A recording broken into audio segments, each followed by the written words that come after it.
So recently, I just kind of found out that collecting Hot Wheels has kind of become complicated, and which is also like the reason why I'm gonna be comparing the early 2010s with the early 2020s, because there's a lot to differentiate between these two eras. So in the modern day of Hot Wheels, you have your car culture or the Hot Wheels premiums. There you can find like a lot of stuff. For example, the car culture sets are just divided into genre-based sets like Fast and Furious or Race Day sets or Mountain Drifters, which is just like a set that has a lot of Japanese cars. Then you have your team transport sets, which have a separate line of premium cars. They include mostly like one or I believe sometimes two premium cars with one truck, like a one transporting vehicle, you can say. There are also the premium two packs as well. There's also these cargo style box premium cars that are just your regular premium cars, but now you can just find them all together in a single box rather than finding them separately. They're just a bit expensive to come in, but yeah, mainlines themselves also has a lot of have a lot of variety. For example, there's like the U.S. store exclusives like Target Red exclusives, like the Red editions, Zamax or GameStop exclusives, just to name a few. There's also five packs. Five packs have gotten quite boring actually. I prefer the older ones, but yeah, there's the five packs. There's also two packs. There's also three packs.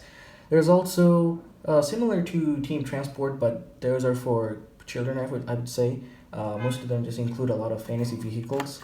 Most of them are just fantasy vehicles. There's also monster trucks. There's also drifters. There's also sometimes some special releases of a few mainline cars that you won't really find them in uh, the carded mainlines. You will have to kind of there's sometimes released exclusively in some different countries. Uh, there's also the gift packs as well. Um, Hobbies recently has started to release cars in different scales. Like I think there was like this 1.43 scaled cars, I believe. Uh, there's also the Light 64, which is like another, I believe, and like another form of Hot Wheels premiums, but a little bit pricey again. Honestly, I just think that Light 64 is like a mini GT or those or like a or like Tarmac Works, those premium brands. Like the Light 64 is like a copycat to me. The quality isn't really that up to mark in my opinion. There are some good cars, but I just kind of strongly remember that their first ever release was like a Toyota Chaser, and it looked very garbage. I'm sorry to say that it looked very cheap. However, in the early 2010s, we did not have these things. We didn't have these things.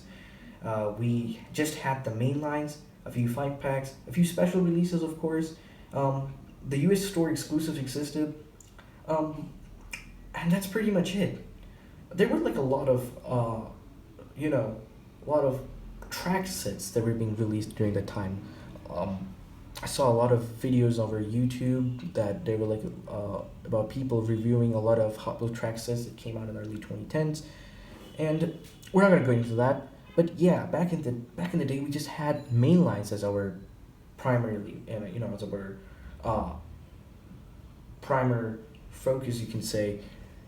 So yeah, now that's also one of the reasons why I also believe that collecting Hot Wheels was quite easier back then than now, because as I've said, we had just the main lines to collect, and we didn't really have to worry about we didn't have to worry about getting premium cars or getting those special editions, whatever.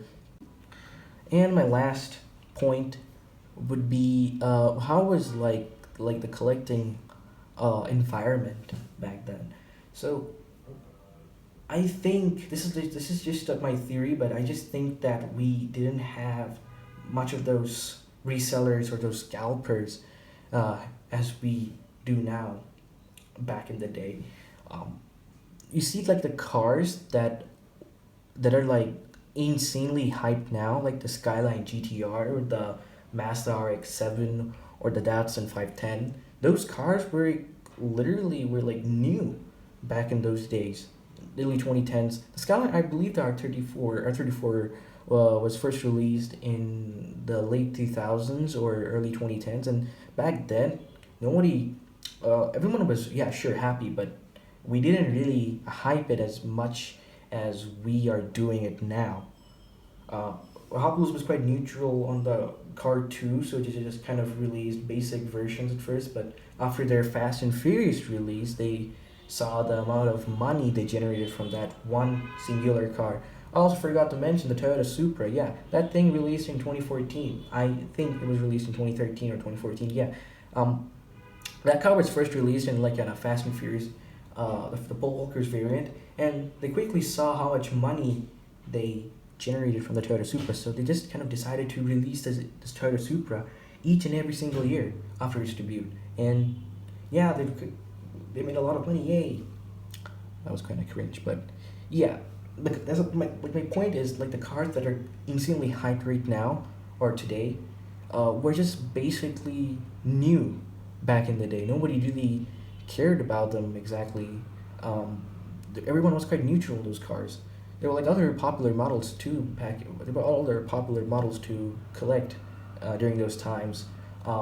For example, I would really say that during those times, the only popular casting I would say would be this Gallardo, I believe, because this one was released in the late 2000s.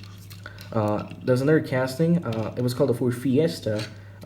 Quite popular amongst collectors. Then there was the Volkswagen Syncro GT24. It was a little bit popular during that time. First released 2007. So people loved that car. There was some other cars that I'm going to show you in the picture right here.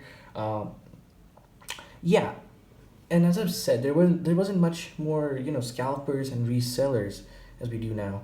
Uh, People didn't I think they didn't really scalp much of those cars they did, uh, unlike now. So yeah, that's pretty much it. I kind of wanted to make this video because it's kind of important to look how Hot Wheels has evolved, how has it changed. Um, my final thoughts, my conclusion is that I definitely miss the old era of Hot Wheels, the simple times where we just kind of had to stick on the main lines. The main lines were good too, actually, back in the day. Unlike now, like they didn't really have much of those quality issues, uh, the ones we're facing it right now. So that's pretty much it. Let me know your thoughts down below. I would love to see your uh, comments about this topic because I don't really think anyone has really discussed about this topic comparing the 2010s with the 2020s. So that's pretty much it. Thank you for watching.